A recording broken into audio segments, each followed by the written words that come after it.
All right, welcome to Saturday Talk Story at 4:20 p.m. Aloha. So I'm glad you're joining me today, and I'm just gonna get this warmed up. I'm gonna play a song here, and everybody can chill until about 10 after. I'm sorry, about 4:30. I'll get started. A few things I want to talk about. I want to talk about the materialistic side, the investment side, the worldly side, the secular side of life, and I want to compare that to, less materialistic, less secular, at least from my experience. And a few things I'd love to talk to you about, actually. So let's get started. Um, I've been writing a blog, so you can actually find my latest blog at disruptarian.com. It's about this subject. It's about the cryptocurrency craze. So let's do Rat Race. That seems fitting. This is the specials, Rat Race.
All right, thank you.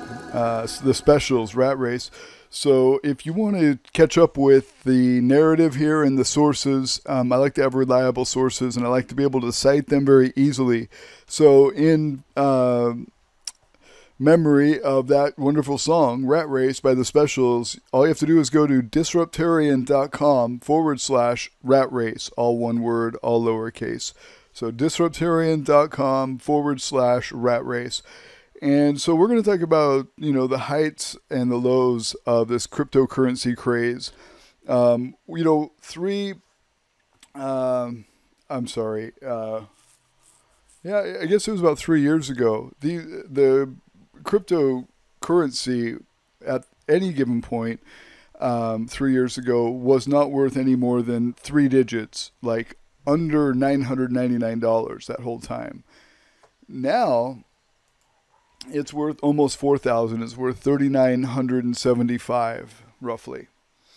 But in 2011, when I jumped on board, which is 10 years ago roughly, or I'm sorry, 8 years ago roughly, in 2011, cryptocurrency Bitcoin, the biggest known one, was going for about $1 a piece. This is when I started getting heavily invested and spending a lot of time on the Bitcoin thing. So that's why I want to get you to that page. You can follow my history. You can see my references. I took a lot of videos along the way of setting up mining rigs and investing in properties. I think I was the first one to sell real estate using cryptocurrency in 2013, at least as far as I can tell. Maybe somebody can send me information to the contrary, and I'd love to see that. I love to see people succeed, and I love to see people succeed, especially with cryptocurrency. It's more of a hobby of mine, but I can say that without any doubt, if I hadn't have spent all my cryptocurrency after I got in a horrible car accident, I would have had over $39 million currently at present day prices with the Bitcoin that I had. I had over 10,000 coins. So you can kind of see how I accumulated that. I kind of classify and link to these different milestones, from mining to selling property to having a trading platform on bitmint.net and then later statelesstrade.com, which I started. Bitcoin was very good to me, but at that point, to be able to invest heavily in Bitcoin, I was having to work 96 hours a week, endless hours. Plus I ran a business, at least one at any given time, sometimes three. Sometimes we'd have a retail store and we'd have two service businesses. Plus I'd work full time for a company called Talist Incorporated. They do automated pharmacy. They've recently split up and now they're Swisslog and Talist Software, but they used to just be Talist when I started with them. And they'd give me the weekends. I'd work 56 hours from Friday at 5 p.m. till Monday at 5 a.m. And then I'd start my shift again Monday night at 9 p.m. and work till 5 a.m. Do my 40 hours in the week and 56 hours on the weekend.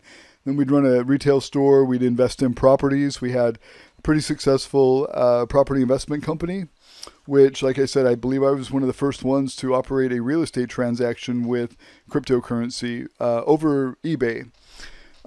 Which was fairly successful for us.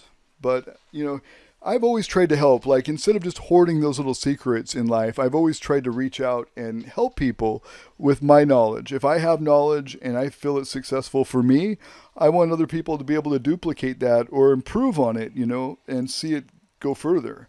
That's my main goal. I mean, as far as cryptocurrency is concerned and anything like that, I just see it disruptive to the status quo. I see the Federal Reserve banking system, a private banking system, not at all a government banking system, but a very private, select few rich people, very wealthy people who had nothing to contribute, but they started this fiat banking system with loans from us to them, and now it's us indebted to them instead of the reverse. So it's 7 private bankers, JP Morgan's, Chase, I guess, the Rothschilds and all their many banking systems. There's a bunch of them. Anyway, you've probably heard of, a little bit of that, if not all of it. It's more than a conspiracy theory anymore. It's most certainly a conspiracy fact that during 1913, when Woodrow Wilson was president, to get there, to get the financing that he needed, he convinced bankers to help him, and these bankers wanted control of the treasury, and he gave them control of the treasury. So, I see Bitcoin as a very disruptive alternative to runaway spending, where they borrow money to banks that are not in any way associated with the United States. Runaway lending, runaway banking, runaway, everything. The way that it's handled, where they literally just lose trillions of dollars. Anyway, you can call in and talk to me. I don't know if this is going to work out because all I have is WhatsApp with my Mexican phone number. So let me give you that Mexican phone number really quick, and then I'm going to play a song fitting for the occasion. So, yeah, this show is March 23rd, 2019. It's 4:33 p.m. Hawaiian time, and this is called the Disruptive Currency Craze. And you can find that at our website, the blog that I just wrote, at Disruptarian.com. And then if you just go to our website, also, the homepage has our WhatsApp phone number. It starts with a +52 because it's a Mexican number. It's +52 1999 528 4744. This is a WhatsApp number, so you don't have to be in Mexico, and it doesn't cost you anything as long as you call via WhatsApp. If you call via regular phone, somebody else is going to answer. I think that phone number belongs to somebody else now, but that's my former WhatsApp number. And it's also on the top left corner. There's a little green icon, a little WhatsApp icon in the top left. And you can use that to call us, and you will be able to speak to us directly through the... Boy, I think I've got some echo. I hope that's not the case. Anyway, you'll be able to talk to us through the WhatsApp app on the radio live. So, yeah, we are live right now, and we are taking phone calls. So check us out on our website, Disruptarian.com, and this song is Mexican Radio by Wall of Voodoo.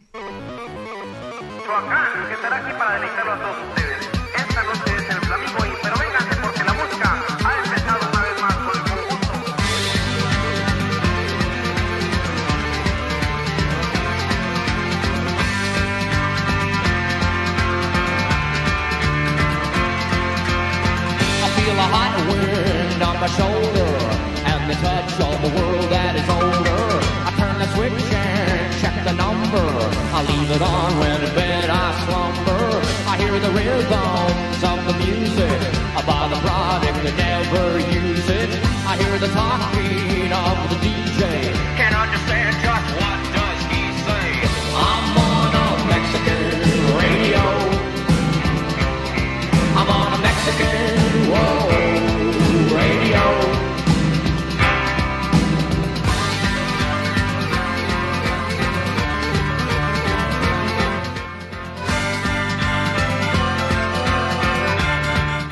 All right, just one more time. That Mexican number for this Mexican radio station today, we're just celebrating Mexico. So, yippee, 521-999-528-4744, and that's for WhatsApp. So you might have to put a plus. It might have to be +521-999-528-4744, and I've got that posted on our website. I'll give that announcement one more time because this is new. This will be the first day we're taking phone calls. Next week, it should be a local number, at least a U.S. number. We'll be moving off our Mexican radio station next week.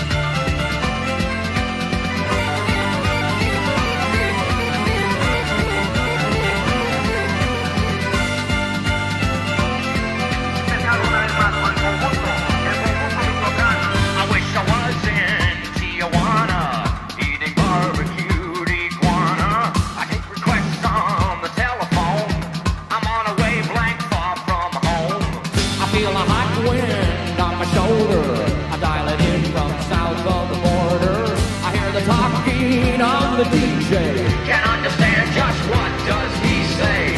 I'm on a Mexican radio. I'm on a Mexican radio. I'm on a Mexican radio. I'm on a Mexican radio. Radio. Radio, radio, radio, radio, radio, radio. I'm on a Mexican radio. I'm on a Mexican radio. I'm on a Mexican radio. I'm on a Mexican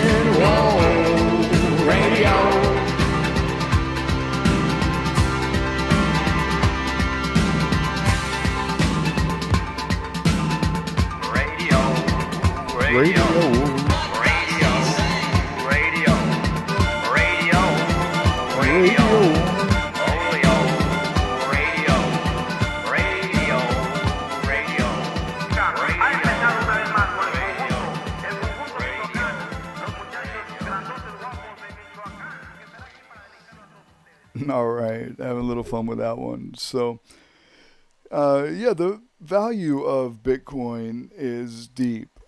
For me, it's more than just making money, more than, having a righteous investment, which it is. I mean, it is as righteous as anything is. I mean, it's believing in something enough to put your money where your mouth is and seeing it through to the end, whatever the consequences. Now, I would say everything about Bitcoin for me was positive, even getting ripped off by hackers multiple times with MTGOX and then with BTCE. And the feds, when they confiscated those sites, I lost even more. So I lost thousands and thousands of dollars worth of Bitcoin in its early days.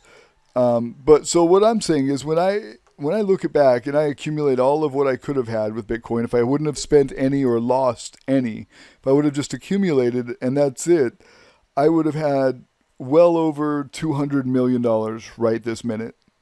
I have some wallets that have some keys backed up in random places in storage sheds, and someday I'll get back to them and check and see if any of those keys are valid to a wallet full of coin. I highly doubt it, and it probably wouldn't be more than 10 or 20,000 in each wallet anyway. Maybe a little bit more. Maybe one of them would have, I don't know, 40 or 50, maybe. And that's even if they're still in good shape and weather hasn't gotten to them and, like whatever devices they're on. There are many different kinds that I've saved, miners that I've lost. Bitcoin miners, Litecoin miners, or script miners as they would call them. No, Bitcoin has been very good to us, but having to work all those extra hours took that away from my family, and my family started getting kind of resentful and sad that I'm not there. And my wife was working double duty because I was working all those hours, even though working from the house kept me close by. I wasn't really functional. I wasn't mentally available to my family because I was so invested in the crypto trading markets, the like BTCE and MTGOX, but it wasn't really a trading platform. There's a couple others, but BTCE was my main, and then there was another one that had Bucks, the BUX. I can't remember the name of this. It was a total scam. The guy ripped a bunch of people off. So I lost a lot of Bitcoin, but I gained a bunch too, like back and forth. It was really good for us, especially after my accident, the time in which I was recovering in a wheelchair, and my income had been cut because I was on workers' comp. So I was getting like 2/3 of my wage, and we had a whole bunch of new expenses, and I put probably $100,000 or more dollars worth of Bitcoin into survival at that time. Then I should have. I should have saved it all. I should have either invested it or saved it, not spend it on living. But it got us through, during that time. And now that value from back in, early 2013, that, when it was like 40, $50, till now, I mean, it would be worth a little over 200 million. And I never planned on spending any, but then life comes at you and you never know how it's going to hit you. So you get to see two sides of a coin, life on the very high end and the very luxurious side, financially secure side. And then you look at life on a different side, like I am now, where life is far less extravagant, but all the more valuable because I've got my family, my young children, and we get to travel, and we've seen, I would say, 3.5 continents because the Yucatan is not Central America, but right across the border in Guatemala is. So 3.5 continents, 12 countries, 2 U.S. territories in the last 19 or 20 months. And they've seen all these museums and learned all these languages and have been the minority in ethnicity and nationality. So they know the difference between, being in the in the majority and in the minority. The way that works out. I had a song for you, but I cannot find it right now. So let's just call Booze and Glory. Sick of You. We'll get back to more cryptocurrency talk. Again, check our latest blog post out at Disruptarian.com about the cryptocurrency craze. Oi, oi! To those waiting with bated breath for that favourite media catchphrase, the U-turn, I have only one thing to say. U-turn if you want to.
All right. So with the Bitcoin history, I mean, I can show you where Bitcoin started first person, and I was there involved in all of it in the huge trillions of dollars of increases. I watched those screens and those transactions come through the public ledger, which is another thing I just love about Bitcoin. But you can see from my journey about 24 videos. If you go to this link, this just takes you to YouTube. It's just a short link, and it's disruptarian.com.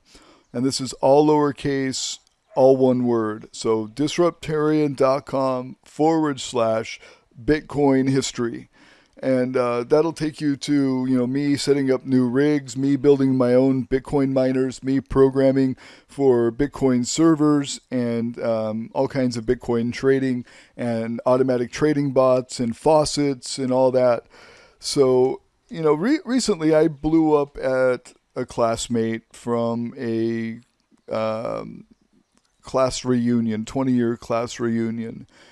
And I just challenged him because I didn't feel like he gave me such a fair shake, just seemed a little cold and abrasive. And it's not that I expected more than that. I mean, that's very common for Utah.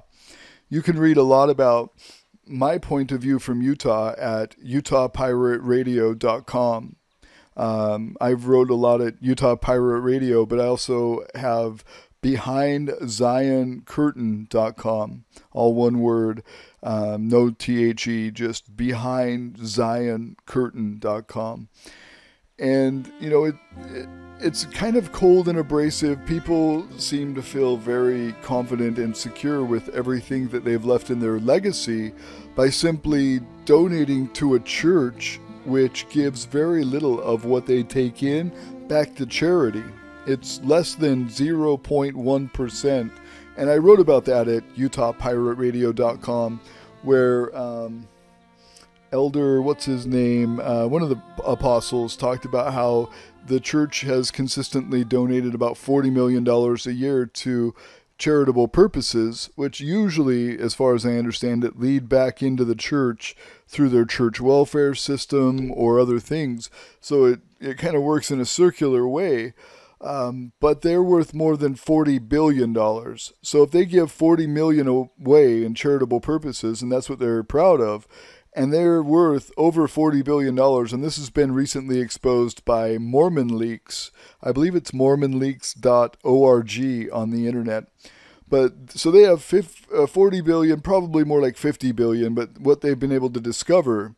And since the LDS Church never publishes their financials, not since 1970 have they publicly published their financial details, like the Catholics do, the Baptists, the Pentecostals, they all do. The Mormons don't. But from what they've found, WikiLeaks has proven they have at least 40 billion in assets. At least 40 billion, at least in funds, hedge funds and investment funds. That's not including their property. Like, they own the biggest cattle ranch in the world. I believe that's in the UK. They have a ton of property out here in Hawaii. I mean, they got huge investments. They got $1 billion, $1.5 billion mall in Salt Lake City. They got all these money-making things. They've got stores they opened up right across the street from the temple, kind of like the money changers in the Bible.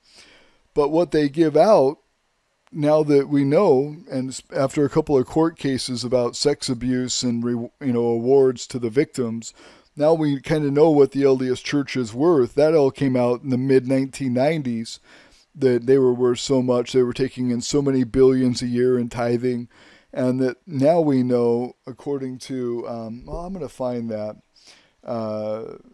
It's one of the more commonly known apostles. Why can't I think of his name?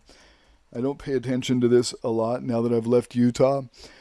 But just because I had sort of a little rant that I went on, and I challenged people, I'm like, hey, you might have done the common, you get a good job, you have a good life, you buy a nice house, you dress your kids in expensive clothes, and you think that you have justified your existence on earth. I mean, your legacy is, I lived and gathered and died. I mean, that's all I'm saying. I only say that, not to just one person. I didn't single anybody out. I'm just like, what specifically have you all done?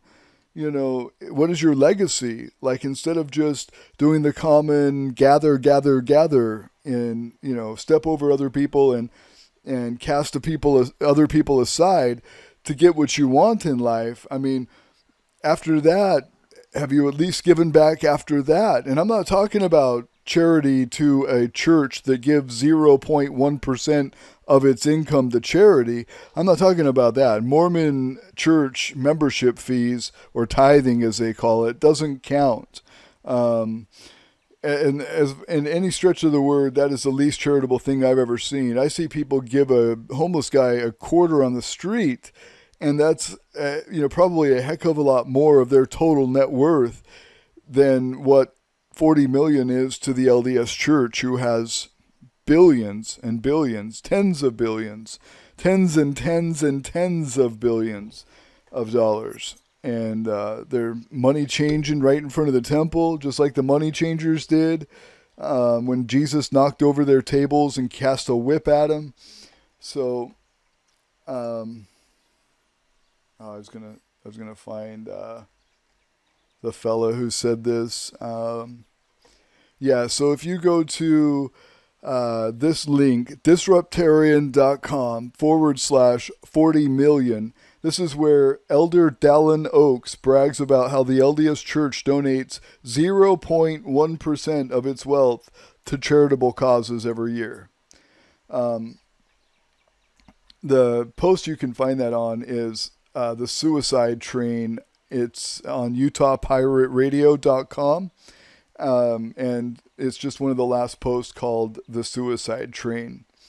And yeah, I've proven my point here. I've listed several occasions where there's been a public record made of their net worth and gross income and what their expenses were, because they had to define judgments for victims. And, what they put out and what they take in are so vastly different.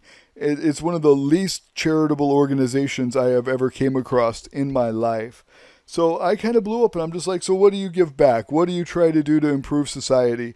I talked only because I wanted to compare. I talked about my activism where I have directly gone in, nullified free speech laws that prohibited free speech. We've worked on many initiatives and contributed many thousands, tens of thousands of dollars to try to get cannabis legalization through in multiple states. I went to jail. I've been arrested for my protest in Springville, Utah one time, that is. And in Provo, I was detained and almost arrested. But and in Idaho, I was razzed a little bit, but they were mostly friendly. Utah is the least friendly place I've ever been to protest, and we're the least friendly place I've ever been to school. And I say that based on experience because, I started out in Payson, Utah, but I had left Utah by the time I was 6 months. We didn't move back to Utah till I was 5. I went to multiple preschools and had other social interactions in Arizona and California. But then in Utah, I lived all over Salt Lake County. Then we moved to Utah County. Vastly different, as far as inclusion versus exclusion, welcome, culture, people who are accepting. In Salt Lake, I found very much more diversity, much more people who are willing to, give you friendship and include you. And in Utah County, it was vastly different. I moved out. I got my GED in Spokane. I believe I was 19. I went to Spokane Falls Community College, got my GED. Spent a lot of years, almost 13 off and on, in Washington. Lived in, 8 total states, 2 U.S. territories, and 12 countries. And Utah just seems very cold. And what do? Instead of lead by example, I go and stick my foot in my mouth. I curse this guy out. The guy kind of treated me with a cold shoulder at our class reunion. And I just called him out. I'm like, besides looking down on people, what have you done for the world? I mean, what justifies this behavior? Why treat people like an asshole? Especially at like a class reunion. So, and it's not even that it matters because I'm never moving back to Utah. Utah's not my thing. Doesn't matter to me directly. I just don't want little assholes growing up to be big assholes and creating more screwed up situations in the world. I mean, look what Utah just did to the will of the people via their vote for Proposition 2. Utah legislature met with LDS authorities. Utah legislature is more than 90% LDS. Well, they've got 92 LDS legislators and 11 non-LDS legislators in Utah. So it's vastly LDS. And then the LDS church comes and openly meets with the Utah legislature, says, nope, we're not having it. We oppose this. We need you to change it. Write this bill up.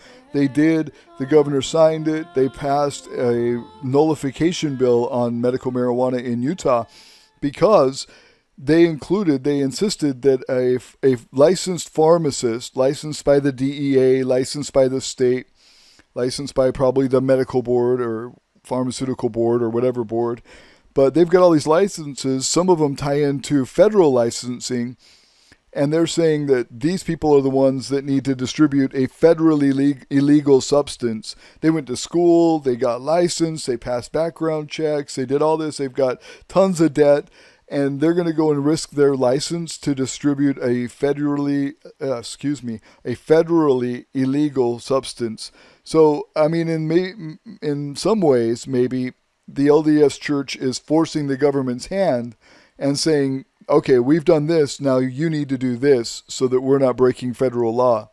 Although that's incompatible with the 10th Amendment anyway. Even if you absolutely believe in the authority of the state and the Constitution and the laws of the land, the 10th Amendment exempts you from the CSA, the Federal Government Controlled Substances Act. So as long as Utah changes their CSA, then this has no federal government conflict. But you can't use federally licensed employees to distribute cannabis. And no other state does this. So they effectively nullified it. And that's just the bully pulpit that they use. I mean, they use it in politics, they use it in culture, and they use it in many other ways. And I spoke about this. So I've been a little disruptive, verbally calling people out. But I really feel passionately about standing my ground on this and, making an issue when I see people being treated poorly. I don't want more people to be bullied or to be treated just, dismissively in society and for no good reason from people who, tout being very religious and very,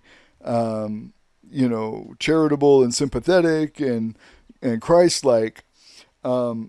Utah kind of puts on that mask, and once you've lived there, you realize it's not what it looks like from the outside. Yes, they're very productive, they're very financially savvy, many of them, although Utah is the number one bankruptcy state in the United States. Beyond being number one for using antidepressants, number one for depressions and psychosis and teen suicide. I mean, there's a lot of problems in Utah. So anyway, I've been a little disruptive. I would love, to really feel like Utah could be a place to raise kids again. Even if not for me, maybe my kids will rejoin their roots in Utah someday. But I would rather it not be so depressing where those problems, bullying, teen suicide, the high expectation culture of, worker bees, this is their whole motto, this whole Deseret thing, this whole beehive thing. And that's what I wrote a blog about recently as well, is the beehive mentality or the hive mentality of groups, and why I reject joining groups, including Mormonism, or even, saying that I belong to this company or I am this to this company. I don't like to define myself in those materialistic ways, but I do like my independence. I do like my self-destiny. I don't like being a drone, and I don't like people, doing, what I see as oppression to other people in that culture. And if I have any say in it, I should speak at least, at bare minimum, for those who cannot speak anymore, like my brother and many friends who committed suicide in Utah. It's a very depressive place, and it's not just a few people. I mean, there's no other states that I have found where suicide is the leading cause of death for people between the ages of 11 and 17. Not to say there isn't, but I have looked and looked, and I haven't found one that compares to Utah. The teen suicide rate in Utah is off the hook and has recently increased 142% in just a few years. So I think, it's something to be concerned about it, but then it's a whole nother thing to do something about it. Like, yeah, it's nice to be considerate and think about all those things, but why don't you do something? And so I'm just going to read you a few quotes. The first one by Albert Einstein, Whoever undertakes to set himself up as the judge of truth and knowledge is shipwrecked by the laughter of the gods. And then this one by Greta Thunberg. Adults keep saying, we owe it to the young people to give them hope. But I don't want your hope. I don't want you to be hopeful. I want you to panic. I want you to feel the fear I feel every day. And then I want you to act.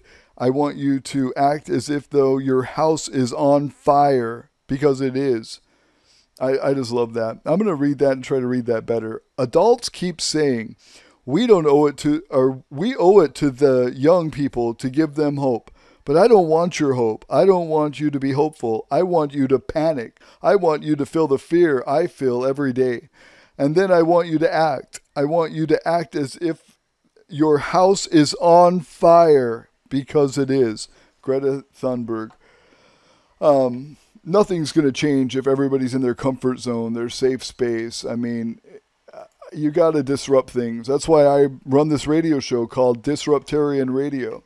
It's because that's my faith. My belief that the world can get better is through positive disruptive behavior. Now, recently I went a little bit negative, and I have been forever sorry about that. That was unintentional in the way that I behaved. But I did kind of, I don't know, maybe I just expect more out of my class like you do out of your own family. You know, nobody can hurt you like family does, right? Anyway, I'm going to play this for you. Some Banton. Oh, I'm sorry. This is Fantan Moja, Kelzadek, and Luton Fire. I'm no follower, no sidekick, nah, no handbag. Rastafari don't set the standard. You can't bully me down, cause I won't change. I exercise tolerance amongst all individual, unless you prove yourself to be a criminal. I couldn't fight you down, I got to let you live. I say, be for who I am. But if you choose to refuse, still won't have me away. I've said, be for who I am. But if you choose to refuse, still won't have me away. Have you ever stopped to think of what you eat and drink? You're heading over the brink. Your ways are oh so stink, and you've got nothing about you. Always running your mouth. Disobey, you've gotta get out. The conquering lion I shout. Boy, I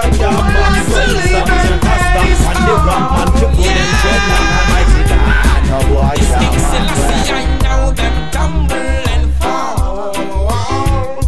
One life to live and that is all, yeah. Now that the pagans back are up against the wall, let the fire burn, make the water bubble. Remove yourself from all worries and trouble. Don't cast no stones in the rubble. Remember not to play number 2 nor double. Here the divine most royal couple. I never use stuck nor book and go shuffle. Investors, beware what you scuffle. The money for the poor and have not your muscle. Make politics still have them a hustle. Oh, every day I work my muscle. Got to survive this goddamn puzzle. 13 is the baker's dozen.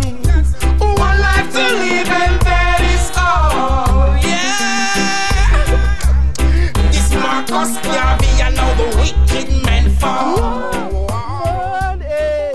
Rastaman just wanna give you protein, man. And I wanna give big up to Disruptarian.com.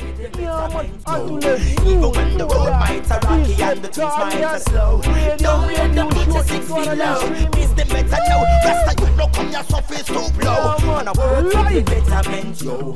Even when the road might rocky and time the things might are slow. Don't let them push you 6 feet long, yes. Hey, them better know the rust no come fist too blow. If the system take it, tell you it's a lie. Hey, me see them dust them red like gun with all them turban fly. Ooh, if them take it, tell you it's a lie. Oh, King Emmanuel so vexed, but him never get a cry. If them take it, tell you it's a lie. Hey, me see them dust them red like gun with all them turban fly.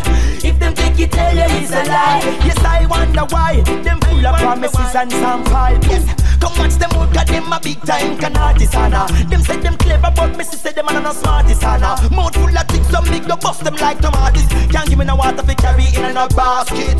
Wow, when them a chat, we no hear them. No got no doubt about Babylon, tally fear them. Just like a puppet and a sing the system, rip and tear them. Turn around, macanar, tear them. Hey, so if them take it, tell you it's a lie. Hey, them go dust them red, the gun with all them turban fly. If them take it, tell you it's a lie. I tell the King Emmanuel vex, but him never get a cry. If them take it, tell you it's a lie. Selassie, I rule all creation, burn them some fire. If them take it, tell you it's a lie. Say if them take it, tell you it's a lie. This train is here for the righteous people. This train, no, we don't want no evil on this train. It's here for the poor and needy. I'm better know that, you know. Bing, bing. Pick up on this train, you feel ready. Heart of it clean, you know it can't dirty. So you have to pure, pick up on your journey. Try not live it dirty like them live, cause you is sorry. Bing, enough of them no says I in a holy place. Now people come with things and take it cheap for show me face. People get to know how together, there's no time to waste. Because they got no blessing, try the case clear. This train from Zion, man, is here for the righteous people. Make them know that sing. Big, big, big. No, we don't want no evil on this train. Is here for the poor and needy.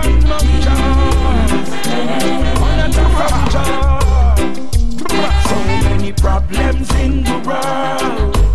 Who is gonna solve them? Only Selassie, the Most High.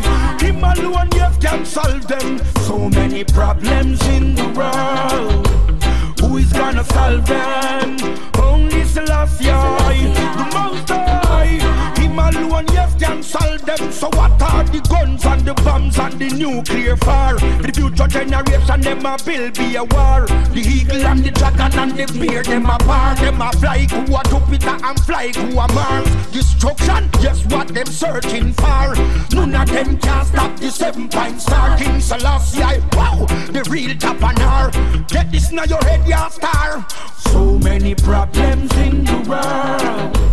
Who is gonna solve them? Only Selassie, the Most High.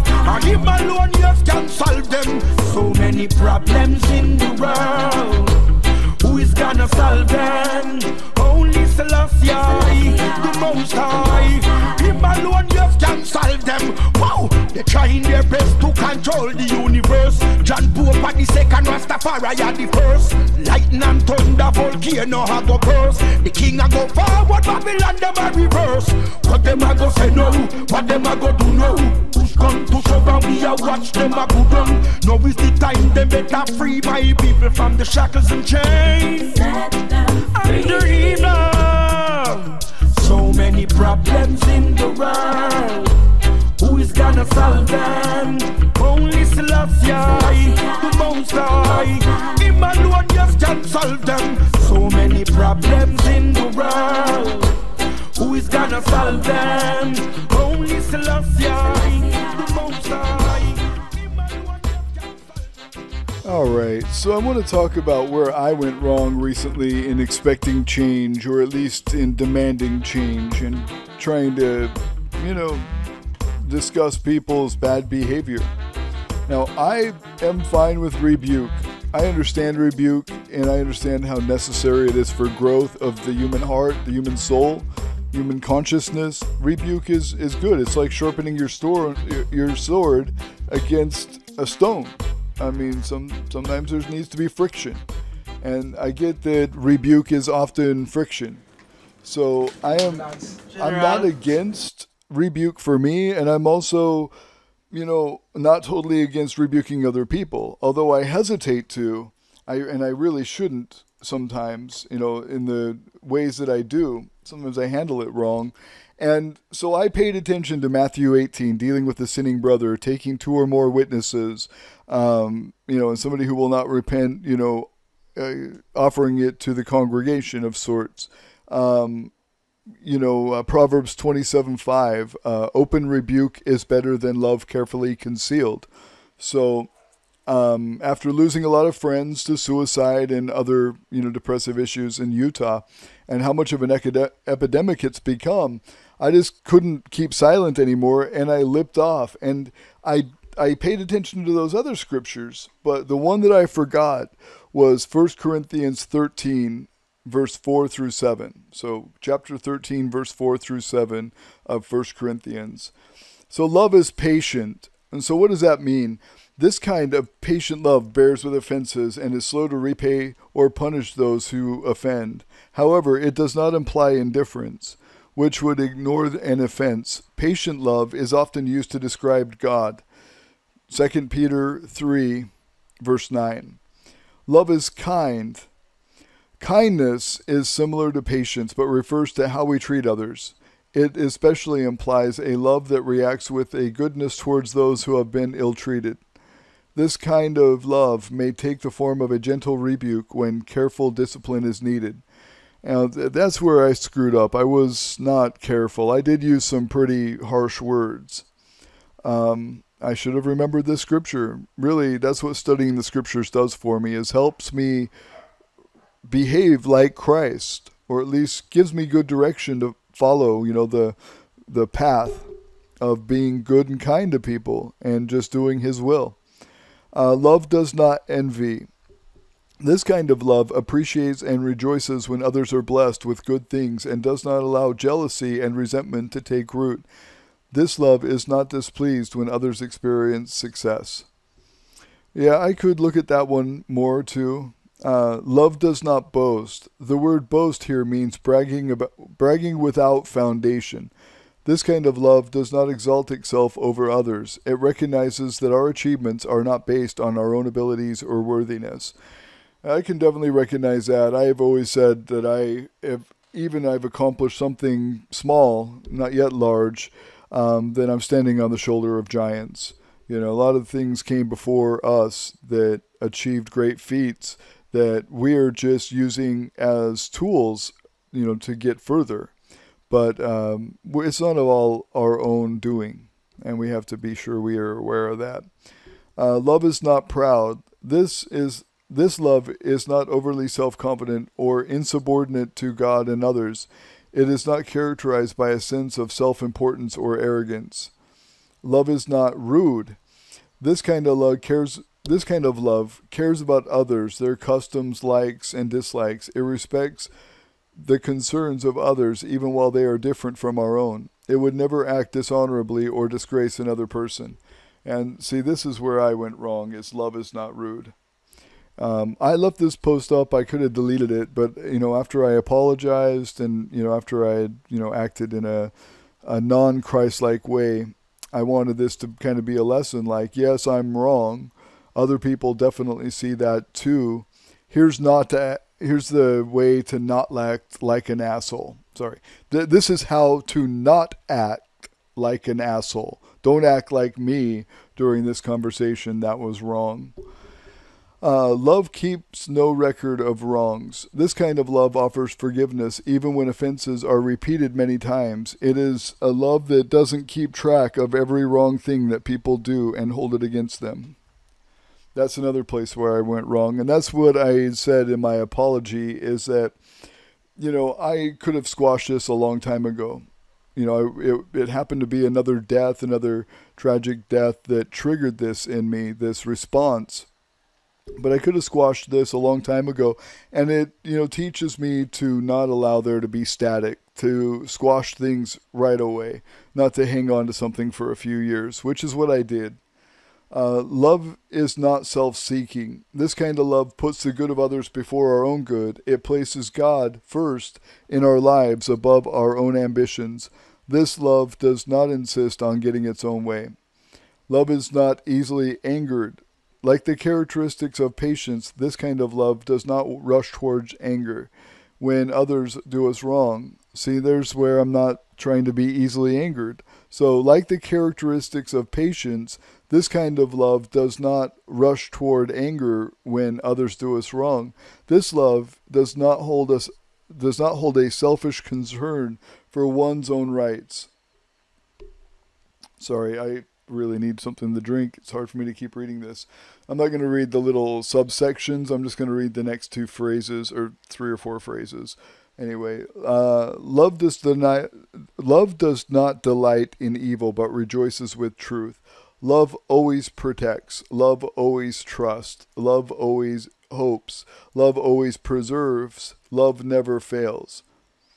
So a couple of references. 1 Corinthians 13, verse 4 through 8. So yeah, I mean, there's a lot to consider when trying to change the world. You know, these protesters that go out and firebomb places, makes me think they're not doing any good. All they're doing is inoculating people from their point of view. When they use violence and irrational tactics, you know, it makes people inoculated from their point of view. So, you know, I've got to be cautious of that myself. We can all play, you know, the bad guy. I mean, sometimes we have it in us to just treat people like shit. And I did that, and I feel terrible. Anyway, moving on. We're going to go with Damian Marley, Strong Will Continue, on Disruptarian Radio, Saturday, March 23rd, 2019. When the Yamakitian started trading, a lot of we got a weeping more. Only the strong will continue. Do you have it in you? 'Cause we've got a journey to go. And when the battle gets sour and dread, a lot of we got a wither and mourn. Only the strong will continue. I know you have it in you. I know you have it in you. Hey, the victory's found in truth, like innocence found in youth. Self-defeat is your own dispute, and when you put yourself in your own shoes, it's either you're winning or losing. Don't you get it confused, 'cause you're starring in your own movie, playing out the role you choose. So stand up and fight if you know say you're right, and know you will never fail. Tipping the scale and the wind shall prevail, and the boat shall forever sail. Hey, there ain't no stopping or cruising, even when we're battered and bruised. Outrun all the sprinters and Mount Olympus, my God, tougher than Zeus. Yamakitian started trading. I get up and make it happen. A lot of we got a weeping more. I get up and we get it Only cracking. the strong will continue. Do you have it in you? 'Cause we got a journey to go. And when the battle gets sour and dread, I get up and I get it a lot going. of we got a wither and more. We get up and we keep it The flowing. strong will continue. I know you have it in you. I know you have it in you. As I walk through the valley of the shadow of death, New York to Cali, for the money, power, respect is a journey. Some get left behind, 'cause in life you cannot press rewind. Get it right, you only have one first chance to make one first impression that lasts a lifetime. Reputation supersedes itself. Do you believe in hell? Babylon, greed for wealth. Do you deceive yourself and let your ego swell and disregard those who most need your help? Thick skin, the dark won't take my soul. Survive spiritual wars, see my wealth in the evil spilt, but the faith is stronger. I saw grown men fall when I was a youngster, but I clenched my fist, ready to go against whoever tied my Timbs and rise in the end. Yamakitian started trading. I get up and make it A happen. lot of we got a weeping more. I get up and we get it Only the cracking. strong will continue. Do you have it in you? 'Cause we've got a journey to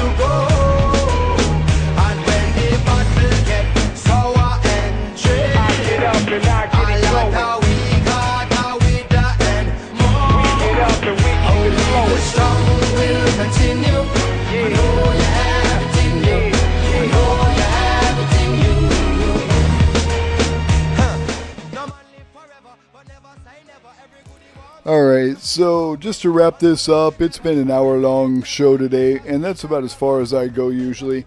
Until I get a little more content and get in the groove of doing this radio show, I probably will only go an hour or two every show. But anyway, I just wanted to say thank you for supporting us. We've had a lot of response to this radio station. We had 7.2 million views on Twitter alone last month, just for our Disruptarian account. We also have like 11 maybe other accounts on Twitter. I think collectively we get about 30 million views on Twitter every month total, combined between all 11. And on just Disruptarian alone, we get about something between 1.2 and 1.4 million views a month. And I don't even know, I think it was 220,000 unique IPs. So we're getting a pretty good response. We see the radio listeners go up between 40 and 150 each show, and then we have some repeat shows that I paid a little attention to. It seems like earlier in the day shows, like our noon Skinhead Reggae Friday, seems to get a lot more attention than some of our other shows later in the day. So every day except for Sunday and Monday we currently don't have anything. Although Sunday I'm going to start playing Irish folk music, but I just don't have a huge collection right now. We lost most everything in Puerto Rico during the flood, or during the hurricane. So all of my compact discs and everything that I've been saving. Anyway, we'll get our collection back together. And if you want to help us along, buy a t-shirt, go down to the bottom, look for our store link. You can even find it in the top menu. Look for the link for store, or go to disruptarian.com/store and buy some merchandise and help us along. We've got quite a journey, and if we're going to do this right and get on FM, we're going to need about $10,000. So spread the word. Thanks for your listening enjoyment and for spending time with me. I appreciate you enjoying this. Here's some more Skinhead Reggae. This is Tommy McCook, Tommy's Dream.